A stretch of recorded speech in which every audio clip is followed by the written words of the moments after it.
जय श्री राम दोस्तों। भारत में जब बड़े आशीर्वाद देते हैं तो सबसे आम आशीर्वाद होता है चिरंजीवी भव। चिरंजीवी का अर्थ होता है चिरकाल तक जीवित रहना। इसे आम भाषा में अमर होना कहते हैं। वैसे तो लोग समझते हैं कि अमर का अर्थ होता है कि जो कभी ना मरे, किंतु वास्तव में ऐसा नहीं है। पुराणों में वर्णित है अमर व्यक्तियों के विषय में कुछ लोगों में मतभेद है। कई लोग मानते हैं कि वे 7 हैं जिन्हें सप्त चिरंजीवी कहा जाता है, तो कुछ लोग इन्हें 8 मानते हैं जिन्हें अष्ट चिरंजीवी कहा जाता है। सप्त चिरंजीवियों के विषय में एक श्लोक आता है, वो ऐसा है। अश्वत्थामा बलिर्व्यासो हनुमानिशम विभीषण कृपा परशुरामश्च सप्तेत चिरंजीविना। अर्थात अश्वत्थामा, बलि, व्यास, हनुमान, विभीषण, कृपाचार्य एवं परशुराम सप्त चिरंजीवी हैं। इसी श्लोक के आधार पर सप्त चिरंजीवियों का निर्धारण किया जाता है, किंतु वास्तव में ये श्लोक अधूरा है। इसके बाद का श्लोक इसे पूरा करता है, तो ये है।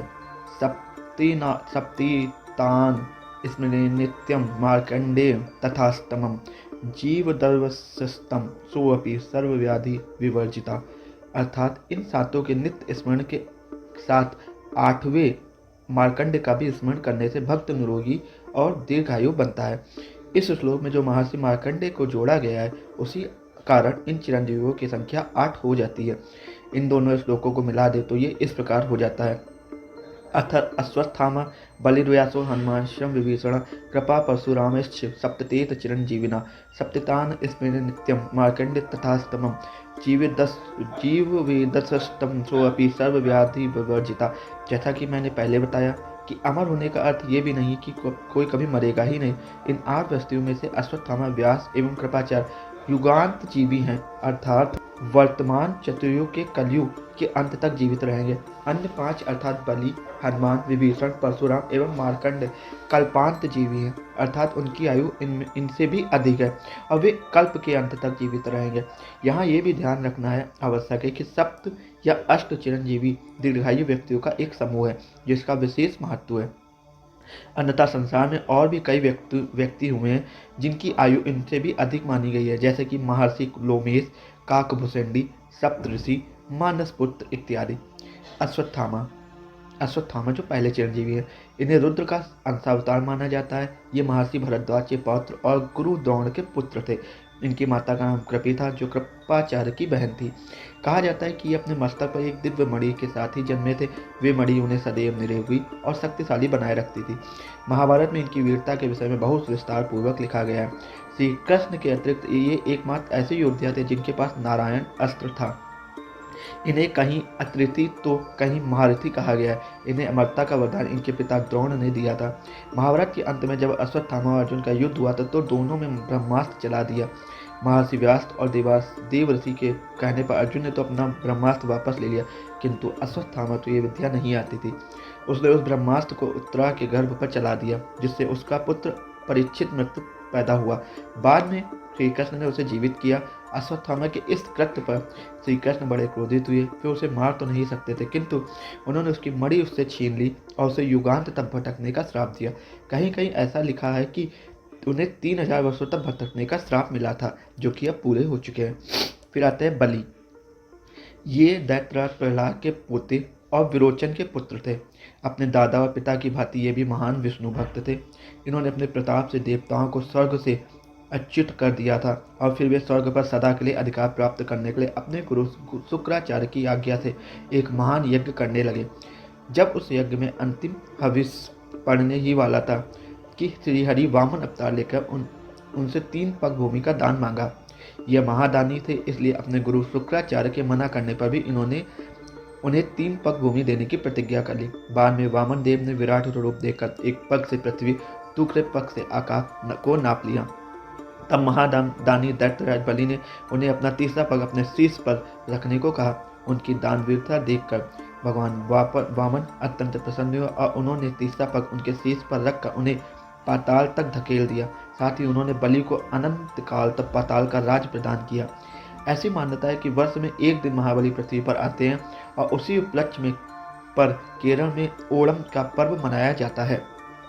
तीसरे व्यास जी, ये महर्षि पराशर और सत्यवती के संतान थे।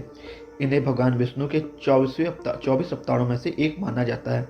साथ ही महाभारत में इन्हें भगवान ब्रह्मा का भी अवतार कहा गया है। इनकी गिनती हिंदू धर्म के सर्वकालिक महान ऋषियों में की जाती है। इन्होंने ही महाभारत, 18 महापुराण और पंचम वेद कहे जाने वाले महाभारत की रचना की।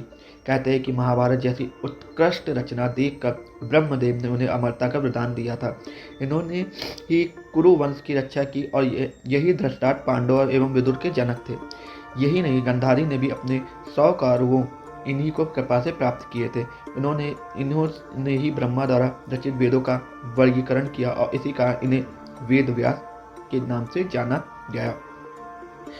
अब आते हैं हनुमान जी। पवन देव के औरस पुत्र हनुमान जी भी रुद्रावतार हैं।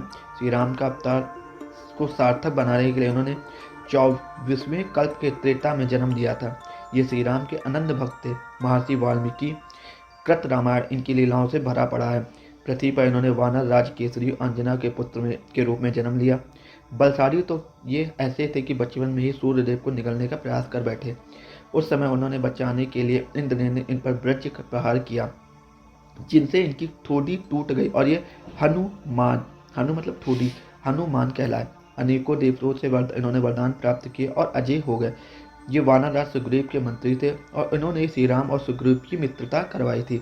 माता सीता का पता लगाने के लिए इन्होंने ही एक ही छलांग में 100 योजन समुद्र लांघ लिया था और अकेले संपूर्ण लंका को जलाकर लौटे। लक्ष्मण के प्राण बचाने के लिए इन्होंने पूरे पर्वत शिखर को ही उठा लिया था। इन्हें अष्ट सिद्धि और 9 निधि का वरदान प्राप्त है, जिनसे इन्हें कोई परास्त नहीं कर सकता। मनुष्यों, राक्षसों और देवताओं की तो बात ही क्या है। श्री राम के अश्वमेध यज्ञ में इन्होंने स्वयं भगवान शंकर के साथ युद्ध कर उन्हें संतुष्ट किया था। श्री राम ने इन्हें कल्प के अंत तक राम कथा के प्रचार का आशीर्वाद दिया था। कहते हैं कि कलयुग में गोस्वामी तुलसीदास ने बजरंगबली के दर्शन किए थे और इन्हीं की प्रेरणा से उन्होंने श्री रामचरितमानस की रचना की। फिर आते हैं विभीषण। ये महर्षि विश्वा और कैकेयी के पुत्र और महाबली रावण और कुंभकर्ण के छोटे भाई थे। ये भी श्री राम के अनंत भक्त थे और सदैव उनका ही स्मरण करते रहते थे। ये सच्चे चरित्र और निर्मल हृदय के थे और इन्होंने सदैव रावण का उचित मार्गदर्शन देने का प्रयास किया। राक्षस कुल से विपरीत स्वभाव के होने के कारण रावण ने इन्हें अपमानित कर लंका से निष्कासित कर दिया। बाद में श्री राम की शरण में गए और श्री राम ने इन्हें लंका का राजा घोषित किया। लंका युद्ध में इन्होंने वानर सेना की बड़ी सहायता की जिससे श्री राम ने रावण का वध किया और विभीषण को लंका का राज्य सौंपा। उन्होंने ही विभीषण को चिरंजीवी होने का वरदान भी दिया।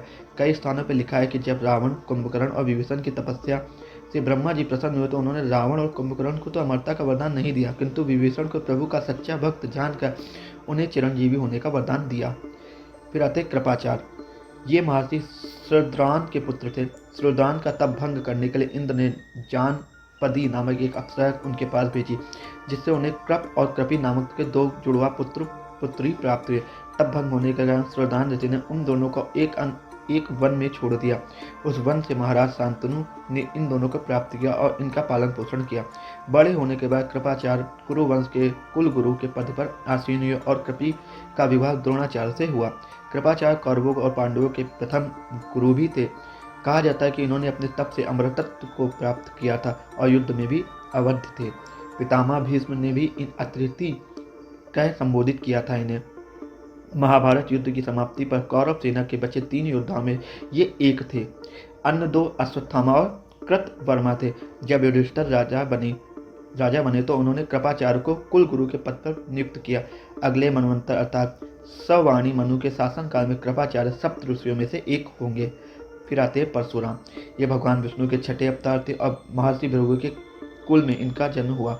इनके पिता महर्षि जमदग्नि और माता रेणुका थी। ये महर्षि विश्वामित्र के नाती थे। इन्होंने अपने तप से त्रिदेवों को प्रसन्न किया और उनसे कई वरदान प्राप्त किए। महादेव ने इन्हें अपने शिष्य के रूप में स्वीकार किया और सभी प्रकार के दिव्यास्त्र के अतिरिक्त विदत्त भी नामक एक विकराल परशु भी दिया, जिससे कारण ये परशुराम नाम से प्रसिद्ध हुए। जब कृतवीर अर्जुन और जमदग्नि में विवाद हुआ तो परशुराम ने युद्ध में सहस्त्र अर्जुन का वध किया। बाद में उनके पुत्रों ने महर्षि जामदग्नि की हत्या कर दी। इससे परशुराम इतने क्रोधित हुए कि उन्होंने 21 बार पृथ्वी से क्षत्रियों का समूल नाश कर दिया और समय पंचम में उनके रक्त से 5 सरोवर भर दिए। बाद में महर्षि कश्यप ने उन्हें समझा बुझाकर क्षत्रियों का प्राण बचाया। श्री राम ने जब अवतार लिया तो उनका वास्तविक स्वरूप पहचान कर इन्होंने संन्यास धारण कर लिया। भारत में ये भीष्म, द्रोण एवं कर्ण के गुरु थे। हर कलयुग के अंत में जब कल्कि अवतार होता है तो भगवान परशुराम ही उनका गुरुपाठ संभालते हैं। आखिरी हम लोग के बचे मार्कंड ऋषि। ये भृगुवंशी विधाता के पौत्र और महर्षि मृकंड और मरुदति के पुत्र थे। ये अल्प आयु थे और इनकी कुंडली के अनुसार इनकी मृत्यु केवल 16 वर्ष में होनी थी। ये जानकर मार्कंड बहुत छोटी आयु से ही महादेव की आराधना करने लगे। जब ये 16 वर्ष की आयु के हुए तो उन्होंने इन्हें लेने यमदूत आए, किंतु इनके तेज को देखकर भयभीत हो गए।